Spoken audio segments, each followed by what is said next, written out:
এরপরে আমরা যদি মাঠে আসি, মাঠ হলে তো মনে হয় যে বিপিএল মানে বিসিবি বলেছিল যে এবার একটা মাঠ বাড়বে, সেটা মনে হয় প্রতিবারই বলে, শেষ পর্যন্ত বাড়েনি। একটা নতুনত্ব হচ্ছে যে বিপিএল এবার সিলেট থেকে শুরু হবে, মানে আগে ঢাকার থেকে সিলেট যেত, সিলেট থেকে চিটাগাং, চিটাগাং থেকে আবার ঢাকা, এবার সিলেট, তারপরে চিটাগাং, তারপরে ঢাকা। মানে এই মুভটা আসলে কেন? ভালো মুভ, তবে একটা ইয়ে হতে পারে। ভালো মুভ ইন দ্য সেন্স যে প্লেয়ারদেরকে ব্যাটিং ফ্রেন্ডলি জায়গায় খেলা যাচ্ছে। বিসিবি চাচ্ছে না যে প্রথমবারই প্লেয়ারদের দোলমনো একটা মানে টেন্টেটিভনেস নিয়ে শুরু করুক বিপিএল, এটা ব্যাটিং ফ্রেন্ডলি জায়গায়। আর খারাপ মুভ ইন দ্য সেন্স যে তারা এটা পরে যাবে ওয়ার্ল্ড কাপে। ঢাকায় শেষ করার পরে যখন ওয়ার্ল্ড কাপে যাবে তখন কিন্তু দোলমনো মুভ নিয়ে যাবে। তাহলে ঘুরে ফিরে একই হলো। মানে এটা যদি বাইরে হইতো তাহলে ভালো হতো, পুরোটাই বাইরে হলে মানে দে ওয়ান্টেড, তারা বিসিবি প্লেয়ারদেরকে, ব্যাটসম্যানদেরকে আর কি, they want to give a proper wicket to play the strokes. That's one of the ইয়ে অফ টিম ম্যানেজমেন্ট। টিম ম্যানেজমেন্টের এরকম একটা ইয়ে যে ব্যাটসম্যানদেরকে খেলতে দেন, মানে একটু, কারণ আপনি যদি শর্ট না খেলেন, আপনার যদি শর্ট খেলার ইয়েটা না থাকে, তাহলে আপনি শর্ট না খেললে তার শর্টটা শিখবেন না।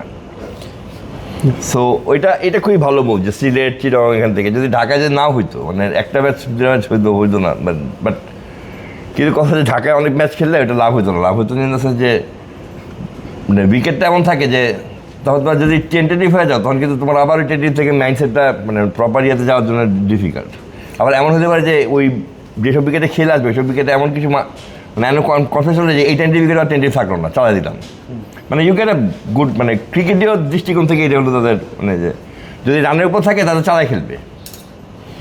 সো দিস এ গুড, মানে দিস এ গুড মুভ। মানে এটা ঢাকাকে, মানে ঢাকা কেন্দ্রিক তো আর বিপিএল না, বিপিএল তো বাংলাদেশ কেন্দ্রিক। সো এটা আমি এটাকে অবশ্যই খুবই ইয়ে দিই যে তারা ভালো উইকেটে বিপিএল খেলাক, ভালো চেয়ার পাবে কিনা জানি না। এবার শেষ মিরপুর টেস্ট আয়ারল্যান্ডের সাথে, মানে এর আগে ওয়েস্ট ইন্ডিজের সঙ্গে ওয়ানডে সিরিজের পরে মিরপুরের উইকেট নিয়ে আবার সেই গেল যে রবটা উঠেছিল। বাট মিরপুরের উইকেটটা তো মোটামুটি বেশ ভালো ছিল টেস্ট ম্যাচে, টেস্টের জন্য সময় পাইছিল, এই উইকেটটা আলাদা করে রাখা ছিল। হ্যাঁ, তো মানে এবারে আসলে বিপিএলে মিরপুরের উইকেট ওই যে একই কথা, সময় পাচ্ছে। একটা 3 ডে ম্যাচ হইলো আন্ডার-17-এর, আজকে একটা 4 ডে ম্যাচ হলো, তারপর তো গ্যাপ প্রায় 20 দিন 25 দিনের মতো গ্যাপ, 20 না আরও বেশিও সব মিলে আসলে তো ইনাফ টাইম পাবে। আর ডিসেম্বরে তো অবশ্যই ভালো থাকে সব সময় আর কি, যদি চেষ্টা করলে ভালো বানানো যায় ডিসেম্বরে। সবসময় বিসিবি চেষ্টা করে না, এবার আশা করি করবে। সাথে মানে প্লে অফ আর ফাইনাল এই জিনিসটা, মানে এই ফেজটা ঢাকার বাইরে দিলে সমস্যা। হ্যাঁ, আমি হোম অ্যান্ড অ্যাওয়ে সেটা ব্রডকাস্টিং মানে লজিস্টিক্সের ইস্যু আছে, সব কিছু আছে। হয় মানে মিরপুরেই কেন রাখতে হবে?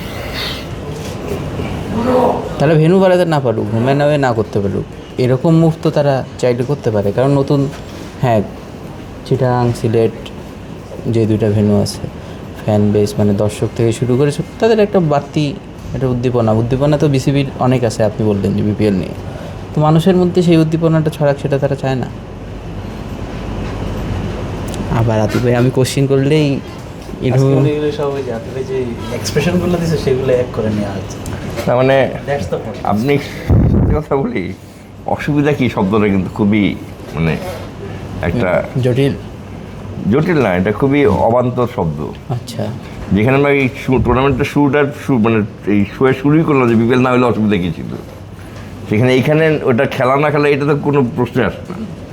আপনার ভালোর জন্যে আপনি এখন তাদের বলতে পারেন যে ভাই এখানে আমরা সবাই ফ্র্যাঞ্চাইজি ওনার, আমরা সবাই ঢাকা মাঠে খেলবো না, তাদের এখানে কেন ঢাকা মাঠে খেলবো না, এটা অসুবিধা কী না? অসুবিধা থেকে ওই যে ইগোটা, ঢাকা মাঠে খেললাম ওই সুন্দর মতো ওই যে জায়গাটায় যেটা সোফা বসলো, সোফায় বাচ্চা কাচ্চা এসে বসলো, স্ত্রী ওই কোনায় বসলো, সেটা যতই লেম দেখাক বা সেটা না, ওই বসলো, দেখলো, দেখাইলো, মানুষজন চিনলো তাদের বাচ্চাদের,